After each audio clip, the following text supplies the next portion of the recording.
Pourquoi, selon moi, il ne faut jamais faire de devis lorsque l'on est prestataire de service, freelance ou gérant d'une agence SMMA? C'est exactement ce que l'on va voir dans cette vidéo. Allez, c'est parti!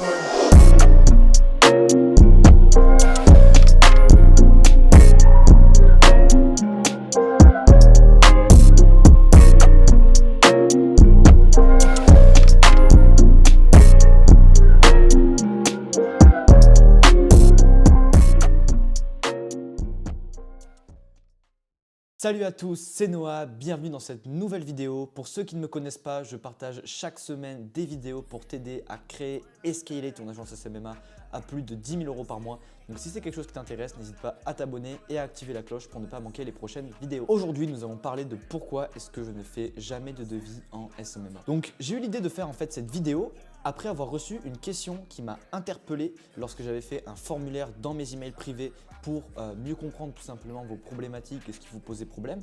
Et quelqu'un m'a posé la question, quand parler du devis à son prospect? Et ma réponse est très simple, en fait c'est jamais. Je ne parle jamais du devis. Tout simplement pourquoi? Parce que je considère que ça ne sert à rien.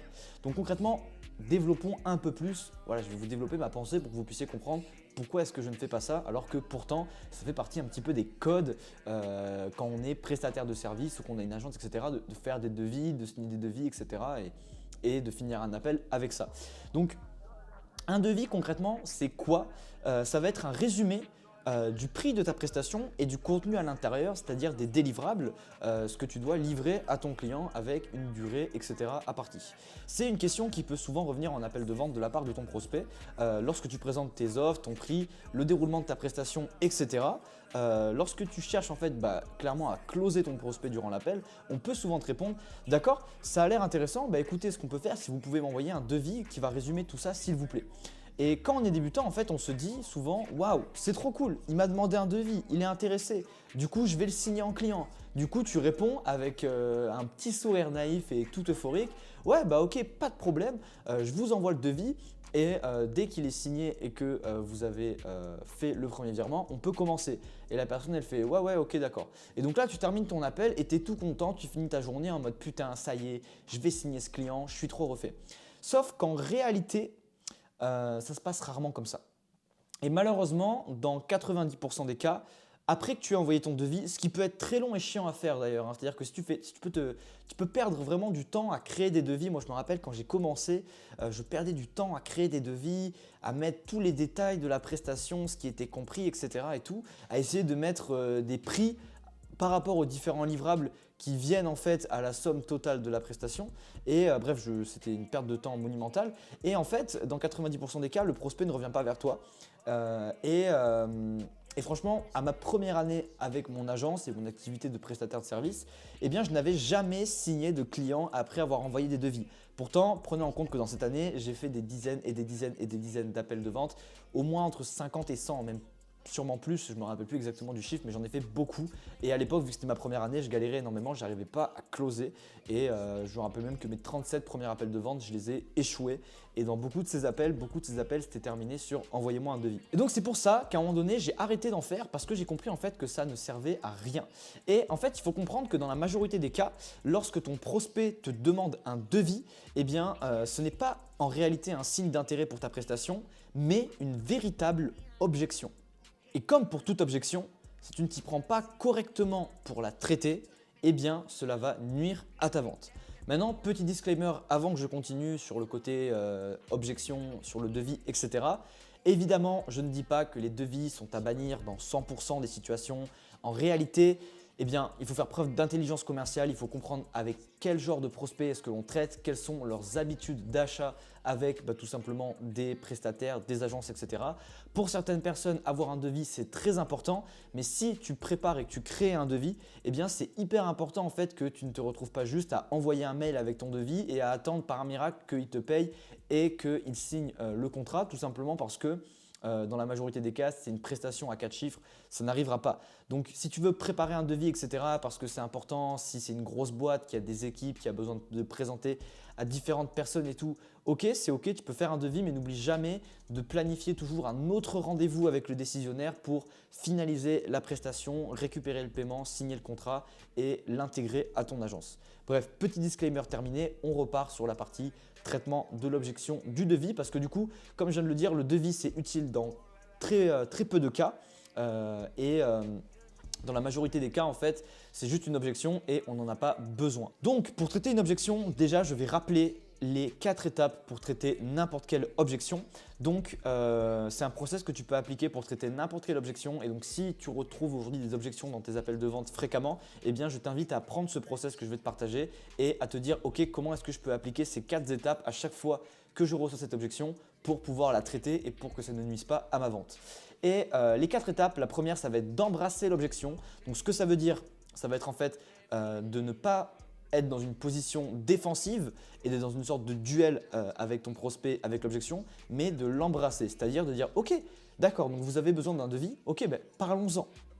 Là, voilà, tu embrasses l'objection et tu n'es pas en mode non, désolé, on ne fait pas de devis. Tu n'es pas en confrontation. Tu accompagnes ton prospect dans la décision finale qui, dans ton cas, est la décision d'achat. Et la deuxième étape, ça va être de creuser pour découvrir la véritable objection qui se cache derrière celle-ci parce que dans la majorité des cas, les objections ont souvent des objections déguisées en elles. Donc, c'est-à-dire que, par exemple, la personne peut te demander est-ce que vous pouvez m'envoyer un devis s'il vous plaît?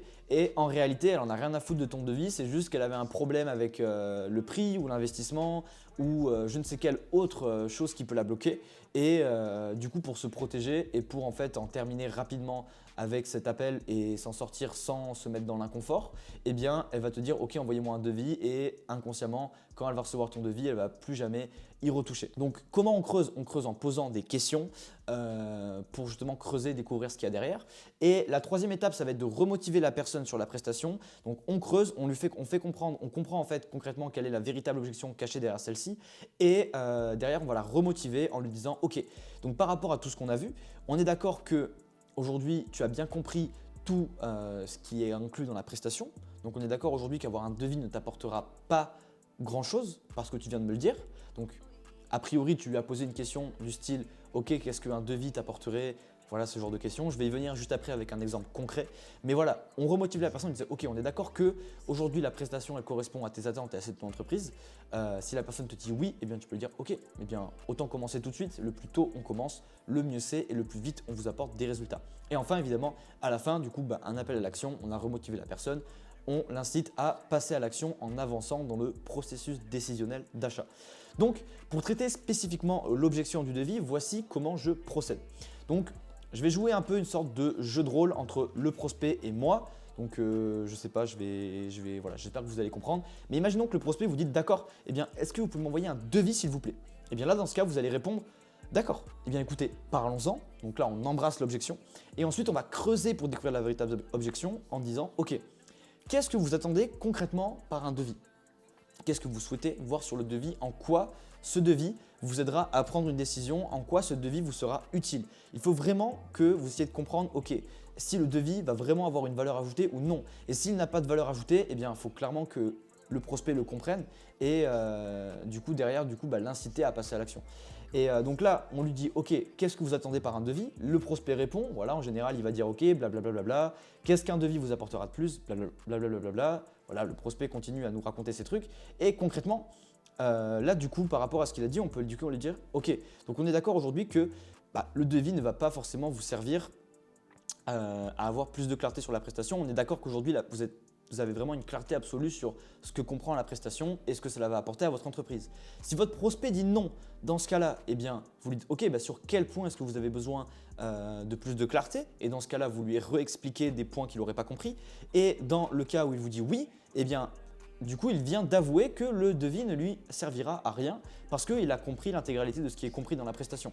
Et dans ce cas-là, eh bien, on peut lui dire « Ok, on est d'accord que l'offre elle est bien claire pour vous par rapport au prix, au déroulement, etc. » Et donc, comme je viens de le dire, si le prospect dit non, eh bien voilà, en général, il va sortir une nouvelle objection que l'on va pouvoir traiter. Dans ce cas-là, on reprend le processus que je viens de dire juste avant, les 4 étapes, et on revient justement sur cette nouvelle objection. On switch sur le traitement d'une nouvelle objection, concrètement, que l'on vient de dégager de la première. Et on répète le processus du coup des 4 étapes de traitement d'objection que je viens de vous partager. Et lorsqu'on est sûr que tout est clarifié, qu'on a bien répondu, que le prospect il a bien compris, eh bien comme je l'ai dit, on le remotive pour passer à l'action.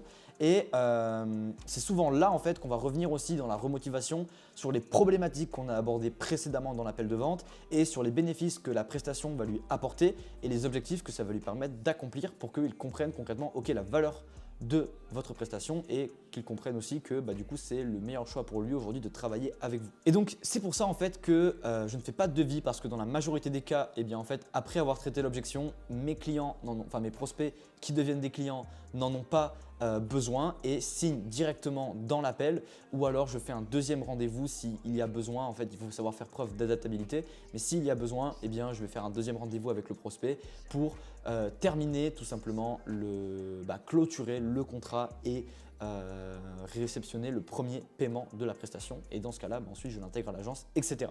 Donc la leçon à tirer de cette vidéo, c'est que les devis, dans 90% des cas, ça ne sert à rien et ce n'est qu'une objection déguisée de votre prospect pour s'échapper de l'appel de vente et ne plus jamais vous recontacter. Il faut traiter cette objection pour découvrir quelles sont les véritables objections profondes cachées derrière celle-ci. Et quand on a traité toutes les objections et que tout est clarifié, eh bien là, il faut le remotiver à passer à l'action et terminer tout simplement le closing, clôturer le deal. Et c'est pour ça que c'est vraiment important de creuser parce que l'erreur que font la majorité des débutants, c'est qu'en fait à la moindre objection, à la moindre chose que leurs prospects disent, eh bien ils n'osent pas justement appliquer le process en 4 étapes que je viens de vous partager. Ils n'osent pas embrasser l'objection, creuser, découvrir les véritables motivations, les véritables objections cachées derrière celle-ci. Et donc du coup, ils perdent bêtement des deals qu'ils auraient pu rattraper en appliquant ce process.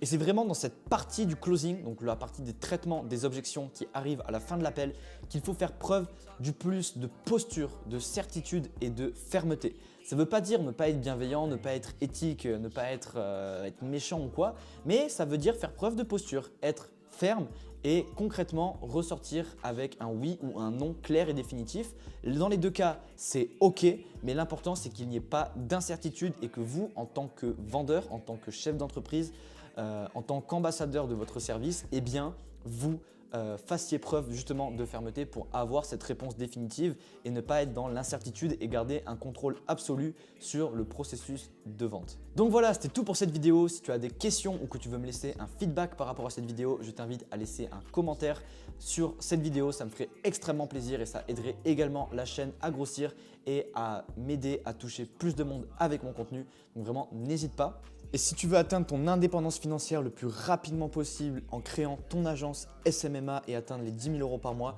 eh bien je t'invite vivement à rejoindre le salon qui sont mes emails privés quotidiens où je partage chaque matin à 7 h un email rempli de valeur sur la création et le scaling de son agence. Donc je t'invite vraiment à t'inscrire, le lien est dans la description et rappelle-toi, chaque jour que tu passes où tu n'es pas inscrit à cette liste, c'est un jour où tes concurrents ont des informations que tu n'as pas. Avant de partir, pense à t'abonner à la chaîne et à activer la cloche pour ne pas manquer les prochaines vidéos. C'était Noah, ciao.